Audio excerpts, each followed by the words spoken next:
This show is part of the Head Stuff Podcast Network.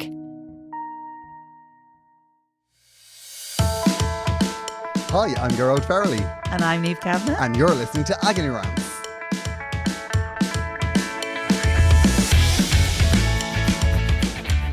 Did I say that properly? And you're listening to Agony Rants. Yeah. It's because I've got a brace. I always feel like everything I'm saying is a bit like underpronounced. Underpronounced? Darling. Yeah. You're not like engaging the lower lip. That the whole time. That's just a dub accent, surely. Anyway. Niamh, I'm very excited because things have changed. They have. Things have changed in the Kavanagh and McGahey household. Oh, yes, they have. The say it, I'll see ya is done. Thankfully, we did find someone that was able to burn it out for us. And Niamh now has a new set of wheels. It's very exciting. It is, like, I feel... I talk about smug. I don't know if you've ever done any smug driving when you're driving along saying everybody must be looking at me. I mean, to be fair, it's a 5-year-old car because you know what I'm like. I'm not a skinflint, but I believe... You're a pragmatist. I'm a pragmatist. You know, and this car only has 27,000 miles, and I'll soon sort that out, as we know. Yeah, absolutely. Like Niamh, she's a bit of a globe trotter. I know. when it comes to cars. Like, and now you're in this thing with a big boot. Oh, it's huge. You could definitely fit a body in it. Perfect. Probably That's exactly two, what actually. you want at this stage of life. Perfect. And you're driving it confidently. Very fabulous. She parks across 3 disabled spaces there at McGuinness Place. And she doesn't care. She should be allowed. Do you know, though, here's the thing. So I had to update my parking tag. Oh, you know, because when you Ever finally since got you've me moved to an app. I know. I was able the to do amount that. of podcast recordings, like I swear to God, if I had the patience, I'd go through and find the amount of podcast recordings with like 5 minutes of silence in the middle of me while I going, tried to ring. Yes. Yes. Like in this day and age, ringing somebody to do your parking. I know, it's done. Unless it's a personal assistant, Niamh, there's no excuse for it. Very modern now. And the air conditioning works. Oh my God, I'm like Beyonce in the car with my hair. Lovely. Honestly, it's so amazing. And tell us, what was the process like? Like the buying process. the car, what was the process? The process. Did you go in and go, 1993? No. No? No. Do you not do it till you know who I am? Can we do some sort of a collab here? I'll do one Insta post a year. I went up, and they're very old school where we go to get our cars. I went up there and I said, look, with the type of mileage I'm doing, I need a new car. Oh, we've got this grand car. You get your husband up here and we'll talk to him about the money. Oh my God, it made me laugh so much. Oh my God. Oh, I know, you've no idea. And they were like, I said, so how much is the car? Sure, she's a great car. Now, you know those cars, honestly, an hour and a half later, I had still no wiser. Luckily, I was able to go online and find the price on somewhere. But the funniest thing, they were so old school in this place. Now, mind you, their aftercare is amazing, and they always give me a great car. Well, but like, the aftercare would need to be good if the pre-care is pretty shit. I know. I sometimes come away thinking, why do I still go there? I can't help it. I'm just there. There's nothing like a new car. I remember my last car that I bought. I bought it by accident. Like it wasn't a planned car. Oh yeah. It was just an accident.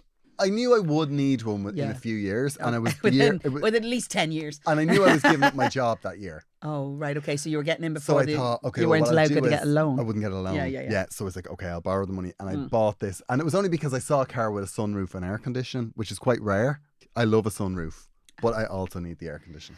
Yeah, you do. So it's very rare that they put them on the two because they're counterintuitive. Like you're not supposed to open the window if you're using aircon.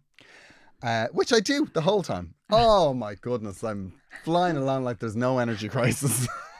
To me, the energy crisis is solved, Niamh, right? Okay. Because I bought myself a torch when I was in England. Oh, I saw this. At a amazing. Garage. It's a torch it's a very high powered torch, but it also charges things. So I was like, I'm ready for a blackout now. But do you not have to charge that? Yeah, look, I'll keep it charged. It's charged. I'm ready for the rolling blackouts. Ready. Actually, I was thinking about the energy thing. What if they ration diesel and petrol and all that sort of stuff? Imagine if we get to that point like they did in the 70s. You won't remember that, but I remember where they rationed petrol and all that sort of stuff. And the problem with that is for us, the likes of us who have no real choice to physically get somewhere. Yeah. It takes time. I don't know how we're going to deal with that if they ration us. Well, on a serious note now, to tour Ireland now, it's become massively more expensive. Because of the diesel and the hotel prices. Oh, the hotel prices. Outrageous. The amount of shitholes charging 300 quid Is that a technical I'm term? sorry, absolute I know. kips. Like, I was in a place now, I won't say what the county was, right? And the hotel was like, it was like basic. Okay. Like absolutely basic. Okay, I get it. And it was over 200 quid for the night, right? I wasn't paying for it. Okay. So it was grand. I wasn't upset about it. Basic. But then I went and I got, very basic. And I assumed there was a late checkout because sometimes on a tour they'll, you know, if you have a show Organise that it. night, like there's like a 2-hour window where you're leaving at 4, so they book you in. And I thought we'd been booked in for another night. And I said, when they rang me to get out, I said, the late checkout. Well, they were at my door within 2 minutes. You absolutely don't get out. I was like, the cheeky. Anyway, then I went and I had lunch in the hotel. Bad move. Why? Bowl of pasta, a can of Coke, a coffee, and a dessert, obviously. Well, naturally. Because see this little, I know. See this little tubby going on here. I know. That doesn't just happen. That takes work. You're just getting used to it. You're getting ready in case we're not able going to eat ever again. Yeah. I'm ready for a hard winter. Mm-hmm. Nearly 40 quid. No. Yeah, it was 24 quid for a bowl of pasta. Was it special pasta? No, it most certainly was not. Did it have like hand sewn pasta? No, I think it was crab or something in it. Oh well, crab is expensive. 24 quid. It's not 24 quid expensive. And they said it was crab. Now, I know Aldi salmon when I taste it. Doesn't it? I know. I absolutely know. Like even, sometimes in a sushi place, in a sushi place, and they go like, because I get sushi for my lunch quite a bit. And there's this one place I go into and every so often they'll say, we've got tuna instead of salmon today. And I was like, I bet you do. 85 cents a can, why wouldn't you? Yeah. You selling it for €9 in a plastic box. I'm telling you. But anyway, we'll say nothing and I'll still be here tomorrow. I know.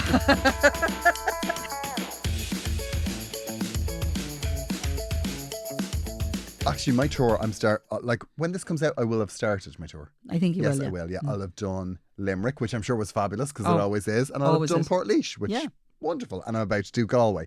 Still tickets for Galway. Okay. Come on, Galway. Galway is the one place on the first leg of the tour, and I think maybe Sligo that isn't sold. Right, so there are tickets for those. But what show is my mom going to? Galway. Of all of those sold out shows, we're going to go to Galway to see you. Great. Of course you are. Thanks, Thrilled, man. delighted. Oh, well, no, she'll have a bit more room around her. She'll be happier. Exactly, yeah, she does. She likes it airy. It's the Deirdre town likes hall. it airy. Town hall's great. Yes. Last time I was in the town hall, I did Menopause musical. That's all you need to know there. So you're already ahead of the game. Menopause. Oh yeah, you were very good in that, Niamh. I was good in my show. Yeah, very good. Now I'm living it. The material now, I have to say, I'm going to be honest with you. The material was beneath you. Well, I was just trying out a musical. And there were some people on that stage that shouldn't have been on that stage. Okay. But anyway, we leave it there. Gearóid, say what you mean there. I don't know. I can't be party to that conversation. You were amazing. Thanks, Gearóid. You were probably one of the only men in the audience. I was the actual only man the night I went to see it. There's a lot of women at those concerts. This week we're talking about deal breakers, oh, right? Yeah. Deal breakers and red flags, be it in friendships or in relationships, right? Because I am somebody who, when I get deal breakers crossed, I think, well, that's not a deal breaker, clearly, because here I am. Oh, yeah. We have deal breakers, but they're not deal breakers, but I will push them aside for the right man. They're not hard and fast. Yeah, nothing's a hard and fast like rule. Hotness related. Yeah, exactly. Shall we say? Exactly. I think, like, looking at my nephews and stuff, they're a generation that will know exactly what their red lines are. Oh yeah. Be able to be able to say when you've crossed them, and will be able to act accordingly. Yes. Right. But I think, I am useless. I am useless at acting when a deal breaker is. I'm like, that's a deal breaker. It's an absolute deal breaker. And then they go, well, we can't do that. And I'm like, okay, so well, all right then. Let's negotiate. Let's come to the table. Then technically it's not a deal breaker. It's not a deal breaker. I don't think I have deal breakers. I definitely have things that put me off. Yeah. Actually, weirdly funny, when I met Paul, I was a bit older, and as was he. So I was in, like 30 and he was 41. So we were a bit older. So we already knew what we didn't want. We may not know what we wanted, but we definitely knew what we didn't want. You see, sometimes think that that's enough. Yeah, no, it's sometimes better. I think that just not. Like, you don't necessarily need to have what you want. You just have to not have what you don't want. Exactly right. I always think, right, that if something is too neat a fit, yeah, I always think, well, there's no room for change there.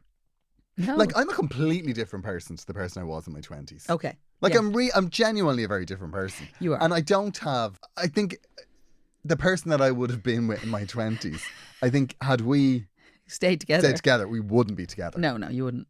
Because there's no wiggle room there. No, unless they moved in a different way too. I think people grow differently. One thing I won't have in a relationship is them evolving. Oh yeah. The relationship has to be built for me to evolve, but not them. That's not the way it works, Niamh. No surprises. Now that's a deal breaker. No surprises. Yeah. What? Every so often I say there's a bit of self-improvement going on here.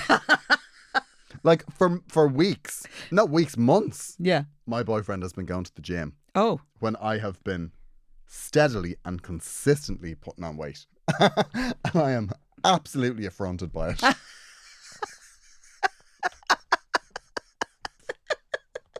Yeah, but I find it very difficult, right? That, when you set your parameters and what you want and what you think you want, but sometimes it's not what you want at all.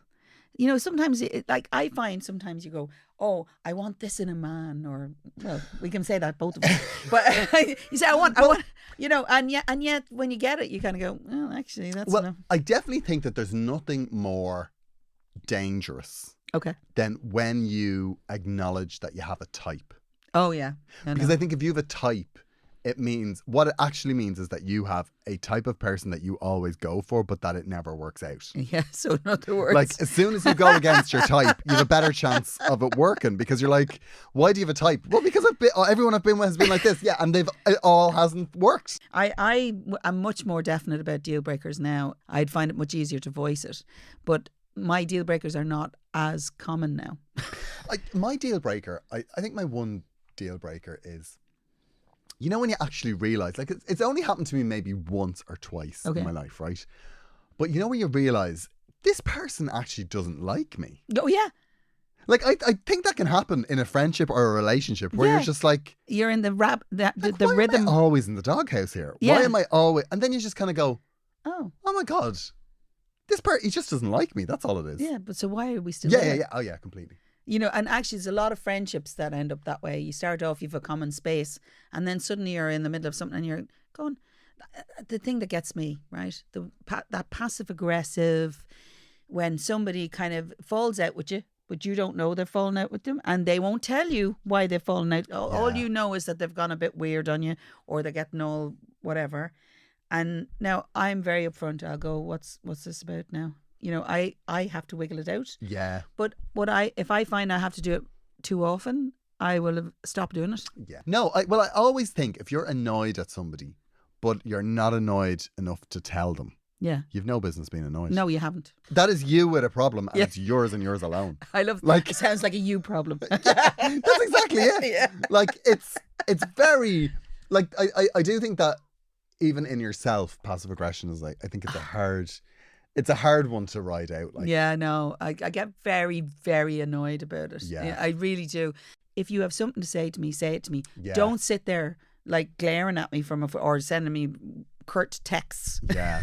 Or any of that shit. Just say what you need to say, and then probably when you say it, you won't have a problem with it anymore, or else I can address it, or maybe we can't, and maybe we can't get past it. But it's better dealt with than just sitting there going, I do think that I briefly go passive aggressive. Do you? Mm-hmm. I think what happens is that process I just described, I think that happens in me. You do it. Like, yeah, but I'm also the person that goes, if you're not annoyed enough to tell them you're not annoyed, like, Stop just now. cop on. Yeah, stop. Yeah. And that's what happens. The only time I've really had a deal breaker, right, was, I remember once I started with this personal trainer. Oh. Right? What was his name? What did you start with Miguel. them? Miguel? Yeah, he was Spanish. Oh, really? Was he? Niamh, now I have to say. I picked him off a wall. It wasn't. You didn't read his resume. They booked. Yeah, you didn't actually look at his CV, No. Right? They booked me in with Dervla. I said, you can keep her. Yeah, Dervla, no. Get Miguel in here.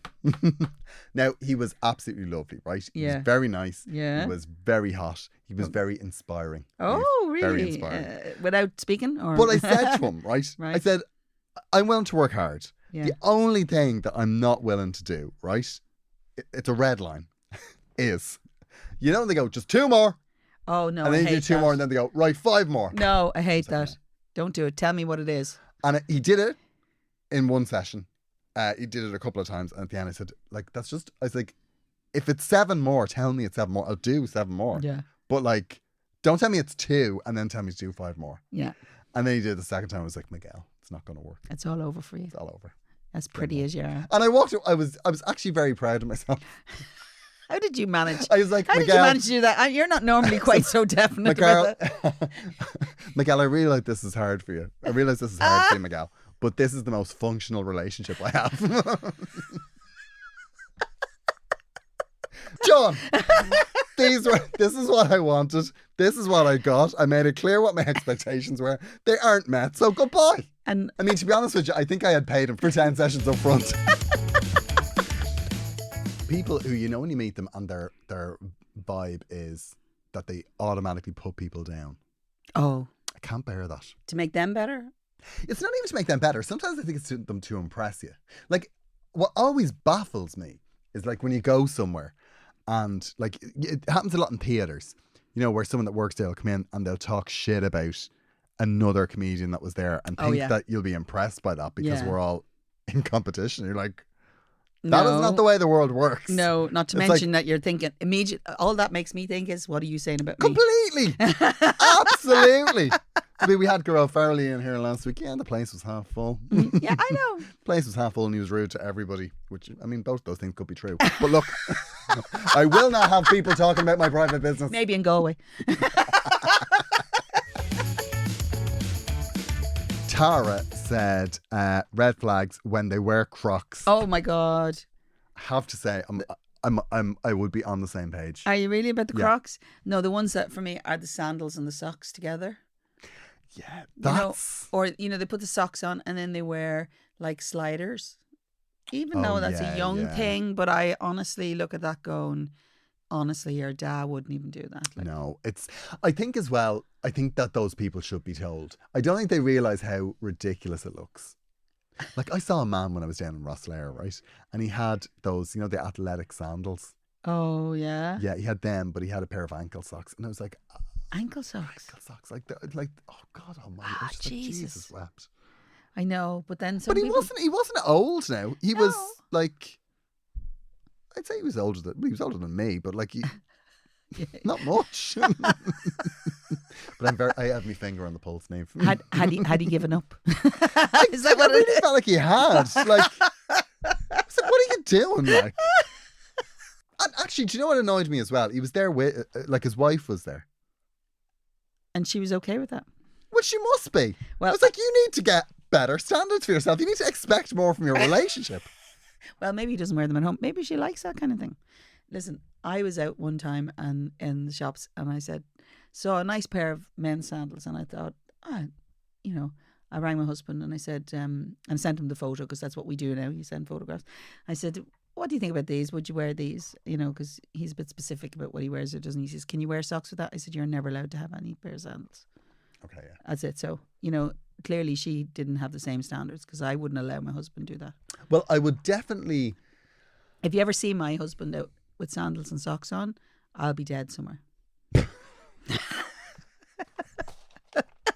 He'd be walking down looking at his feet going, at last. No. At last. At last she's gone. The ding dong, the witch is dead. I always think that Crocs is better than sandals with socks.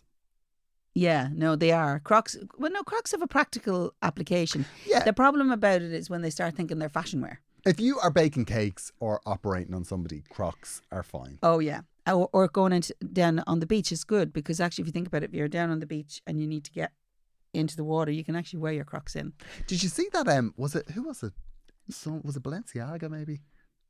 Have a Croc that's a high heel. Stop. They've joined. They've blended high heels with Crocs. Yeah. No. And they were grand, I think, for a pair of Crocs. Jesus. Helene says smoking. Nope. Okay, yeah, a lot of people fall on that now. Well, what about the vaping? Back in the olden days when tobacco first came, they didn't know that it wasn't good for your health. No. They used to think it was good for your health. They don't know about vaping. No. But the only thing they know is that it cannot be good.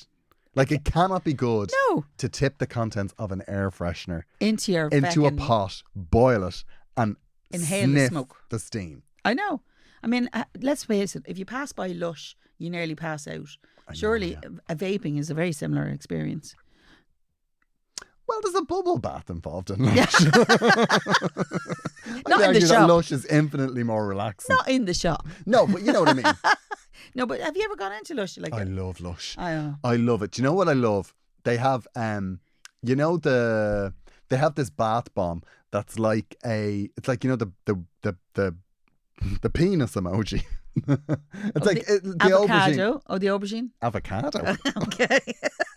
Oh, Niamh. I don't Just do a got lot of very sexting. sad for your life I don't do a there. lot of sexting. Come on.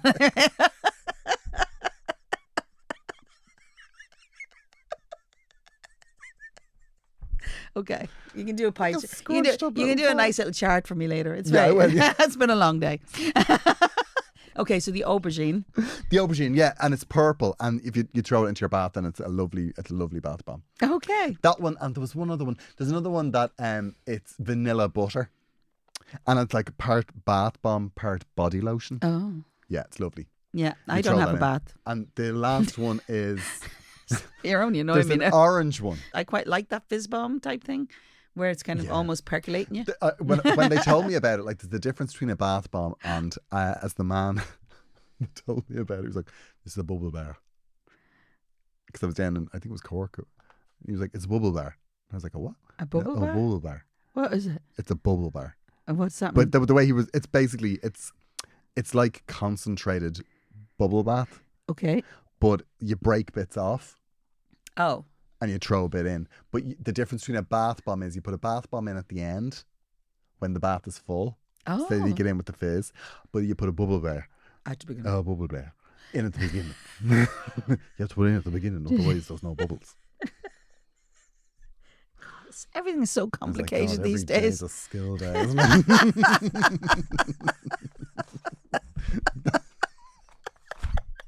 You didn't know he was going to be your educator that day. I just thought he was a bit downbeat to be selling bubble bars. But he clearly cared. Bubble bear. He did care, in fairness. And he also gave me the tip that if I felt the bubble bear wasn't... if I felt it wasn't giving enough bubbles, right, I could put it in a sieve. And then the sieve will bubble bear. Concentrate the bubbles of the bubble bear. Oh, gosh. And it'll make more bubbles. Okay. I was like, the day that you're filling a bath and he goes, you know what, feel I'm I going to need get a to- sieve. You're going to have to bring me to that shop. It was Lush. It was a branch of Lush. It was Where? I swear, I think it was Cork or maybe it was Kerry. I can't remember. Either way, I felt that is a man that should be working in Woodies. And here he is selling bath bombs. Maybe he felt he should be working I'm at Woody's too. just like, are you here to sell the bath bombs or are you here to fix the tail? Like, it's just... Attention Agony Rants listeners, I am going to be going on tour later on in the year and early next year with my show Glamour Hammer, and I will be going all around Ireland and the UK. The dates on sale at the moment are Portlaoise, Dundalk, Limerick, which is sold out, Galway, Belfast, Clonakilty, Waterford, Wexford, Sligo, Cork. I'll be at the Everyman in January. My Liberty Hall shows are sold out, but we've just put on a Vicar Street, which is very much not sold out. So Not just yet. So come along, we'd love to see you there. How do I get tickets, Gearóid? You can get tickets, Niamh, by asking me. I know. But all of those other people, they can buy them on gearóidfarley.com.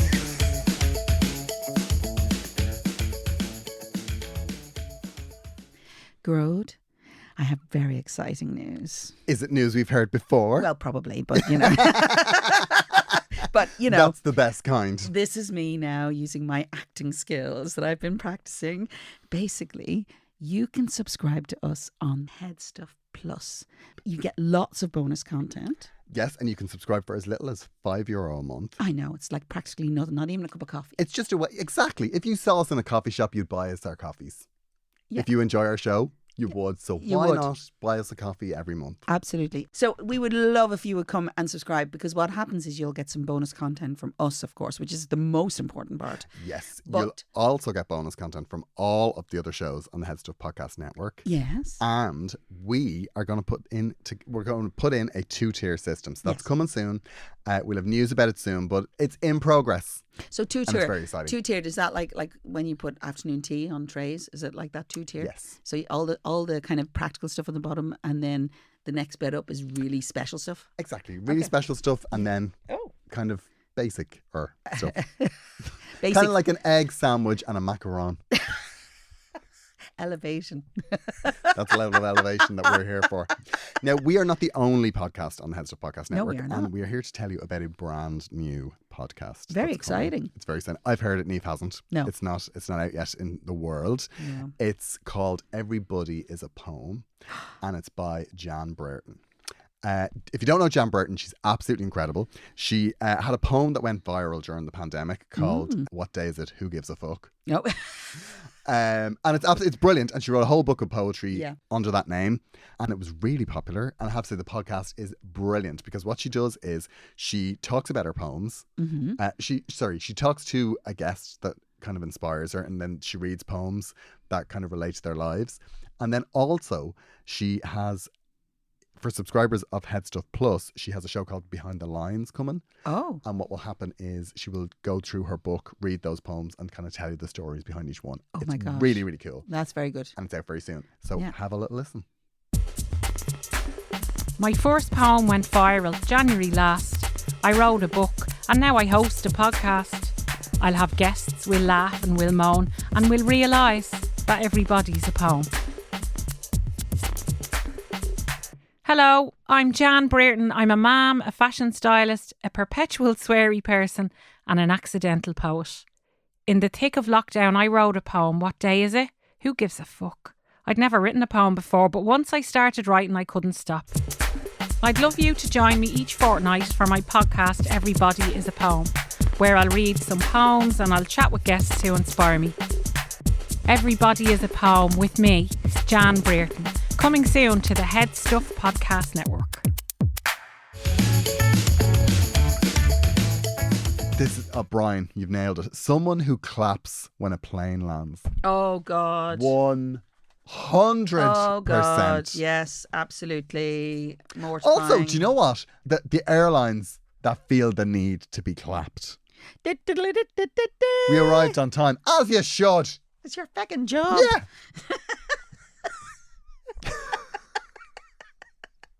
Oh, and of course, if I was to shout that out on a plane, I'd be the one in trouble. This is a very hard day for you. Yeah, I don't know why. This feels like a trigger Very topic. stressed. No. Sinead says, kept trying to arrange to meet a really close friend, but she kept coming up with excuses. This went on for a few weeks, but the deal breaker was when she told me her diary was full. What? Oh my God. And she couldn't fit me in. Walked away from her and never looked back. Fair play to you, Sinead. She lately started to contact me again. I don't think so, honey. Oh my goodness. Yeah. No, well done, Sinead. Yeah. Like that's, yeah. I Now, just mind think, you, right? I'm going to say in defence, I don't know what the story is here, Sinead. That's the wrong way to say that. I don't know about you, but I'm mad busy at the minute and I'm desperately trying to find spaces to see everybody. yeah. And it is quite difficult if you travel or if you do everything and then you come home and your partner's standing there going, and you're going where now? But Like that. it's about the way that they approach it, isn't it? The diary's full. I know. Oh, darling. is it? Well, Darling. guess what? You now have a window. And Linda Marina says being mean, stingy, or lying. Oh, God, yeah. Yeah.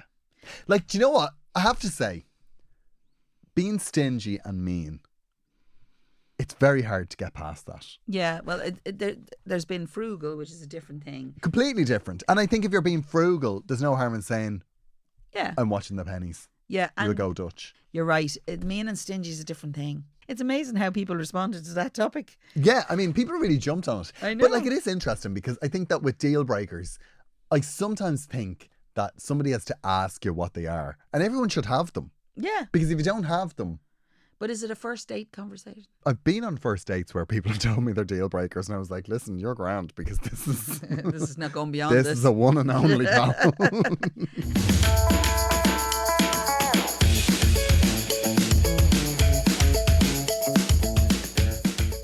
So we have a follow-up.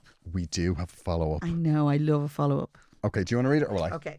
I heard you were looking for follow-ups. I wrote to you early in the year because my friends all have kids and I've been divorced and all my friends talked about were their kids.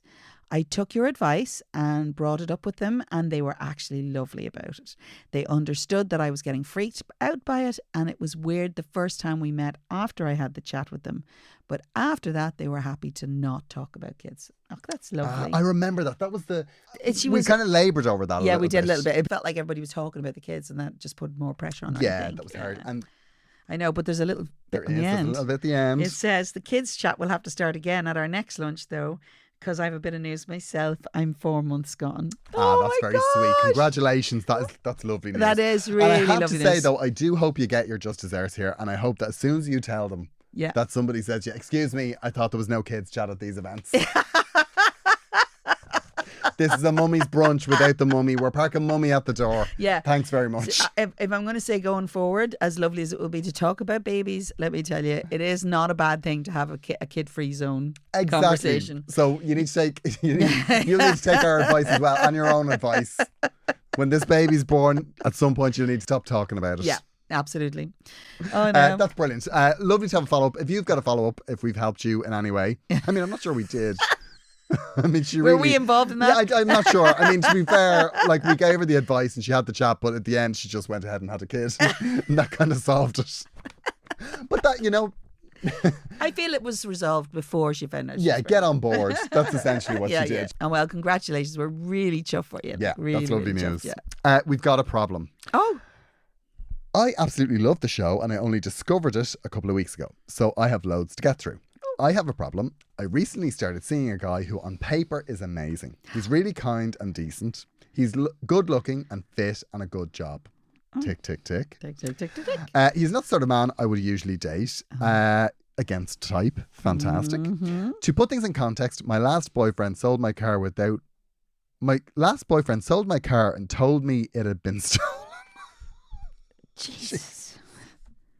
Yes, that actually happened. He told me my car had been stolen when he borrowed it to go up north, but it turns out he had sold it while he was up there. It isn't a Skoda. Who in the name of...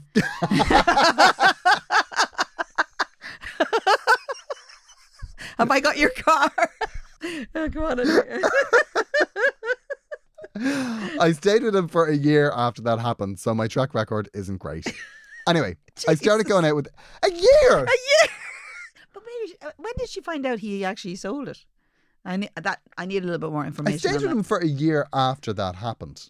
That sounds like she knew. Oh my God. You have to admire the staying power, I know, but Jesus Christ. Anyway, I started going out with this guy in January, and it has all been going well. I keep going off him though. Sounds great. Like he called me babes in front of his brother once and I decided to break up with him. That's absolutely fair. Okay. I keep getting turned off him over really simple things over and over again. If we go out for a night, he tells me it was a lovely night and I think I broke up with you 10 times in my head, pal. But it was always over simple things. He blew his nose during dinner this evening and I wanted to kill him. I think that's fair enough. I think that dinner is a time when we shouldn't even acknowledge the fact that noses exist. Okay. Blowing your nose at the table, sniffing at the table. Oh, well, yeah. No. Okay. Just no. Okay. That's a red line. When we were out with my friends last week, my friend told him her job and he said, that's important. He said, that's important work. And my stomach flipped and I broke up with him in my head. That's fair enough now. He said... Then an hour later, he tipped the barman and said, that's for you, pal. And I broke up with him in my head. Am I mad or is that just a relationship? He's hot and I like him, but I'm not sure he's me. Confused. You're not confused at all. You're not confused at all. I'd say... You see... You're not confused at all. I don't think you're that into him. I'll be honest with you. If you're breaking up with someone every time in your head, that has to be one of my favourite things to hear. And I broke up with him in my head. Now, don't get me wrong. Like, there are times I look at behaviour I'm in and I go, oh, that's so over for you. But like, you see, I really wonder about this because is it just that she doesn't know how to say, oh, that's a ridiculous thing you just said, or is it that she just feels that he needs to be absolutely perfect? Or is it just that she's just like, nah? I think she likes bad boys. Very interesting point. Because everything that she has got the kind of the ick, let's call it, over, has been all the nice stuff. Positive. Yeah. I mean, a small bit You smarmy. nailed that pretty quick. A small bit smarmy, but it could come across a little bit disingenuous, I suppose. I don't know how to really say, but what I feel is I think you quite like the people who sell your car. If the fact that you stayed with someone who treated you so badly for a year, I think you don't know how to be around somebody who is over. He must have been a demon in the sack. I mean, look at this, right? He said, he's on paper, he's amazing. So he's kind, decent, good looking, fit, and has a good job. I'm going to say this, right? It doesn't matter what package it comes in. If you think about it, if it doesn't set the chemistry going in you. Yeah. And sometimes the perfect package doesn't do it. But at some point, yeah, she woke up the next morning after finding out that he had sold his car. I know you can't let that go. She's like, it's just another day. I'm less concerned about who she's going out with now than the fact that she stayed with him for a year after he sold her car. I'm sorry, if you can survive in a relationship with a car thief for a year, you being the victim of the car thief, I think some guy that tips waiters, like giving him the bum's rush isn't going to be that big a deal for you. That's important work. Can you imagine if somebody said that to me? I'd hit them. That's really important work. Small bit condescending, but probably doesn't mean it that way. But I wonder what she did. I'm more concerned about that behaviour, staying with someone for a year. Did she not break up with him 20 times in her head? Because I tell you, I know. That's a fascinating point. How many times in your head did you break up with him? How do you go from being the sort of person that puts up with that behaviour to the sort of person that goes, I'm going to break up with somebody because they're nice? But then you see, I wonder, is it that she just doesn't know how to have the small argument, so she ends it all in her head? Like, it could be that, like if she was able to say, oh, don't patronise the man. Yeah, no, I know. Do you know what I mean? He's like, what do you mean I'm patronising him? Yeah, I know. Like, I'm giving him a tip, aren't I? You're like, no, you're patronising him. Listen, if she couldn't confront a fella over the fact that he stole her car. But you do. Trust me, if she couldn't do that, she's absolutely not going to confront somebody because they blow their nose at the wrong time. Well, to be fair, I think that whether I would want to confront that person or not, I think I would. Because I would just be unable to stop myself. Well, because they're blowing their nose? Blow their nose at a table. I know. Which is worse? They're selling your car or blowing their nose? It's a toss-up, is it? Well, it'd be similar. I definitely think it'd be similar jail time, as far as I'm concerned. To be fair to you, if somebody didn't change the toilet roll after finishing it, you would have a conversation with them. You confront those issues. There'd be someone to HR. I have to say they would, yeah. Listen, confused. I'm really interested. Do you know what it is? I just don't think you're that into them. I think you should be into them, but I don't think you are. That is a great point. You know, and that's okay. The perfect package doesn't always come with the chemistry. Well, it's interesting because she doesn't say, I'm just having a look here now. I mean, she breaks up with him in the head, but clearly doesn't ever say to him, I've been going out with this guy in January and it has been going well. Yeah. Like, it's not amazing. Yeah.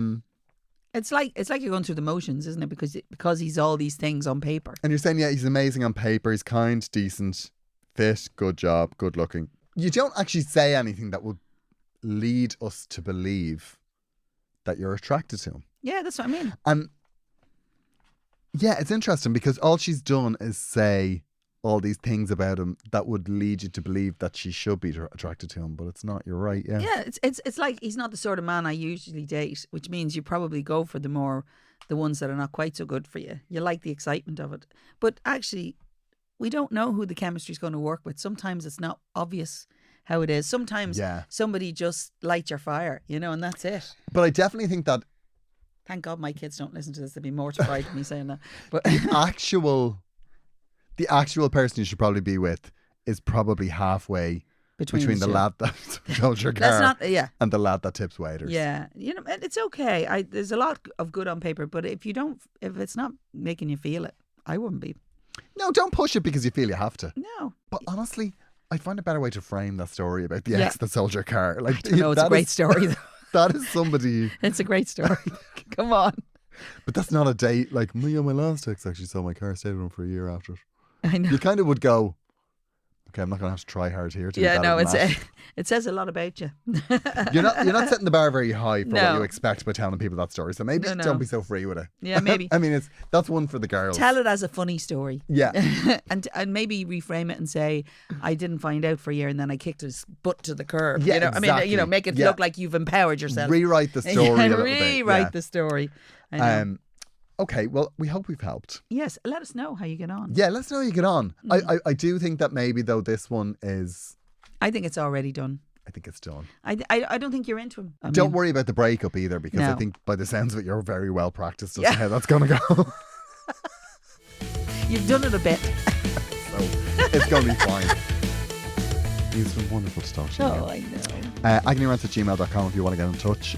We love to hear from you always. And you can follow us both on Instagram. Yes, please do.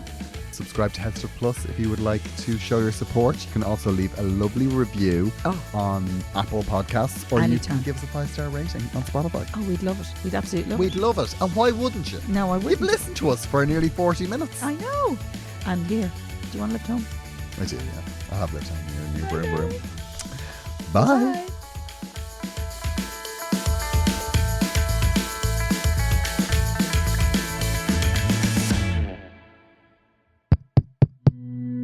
This show is part of the Head Stuff Podcast Network, a hub for the creative and the curious.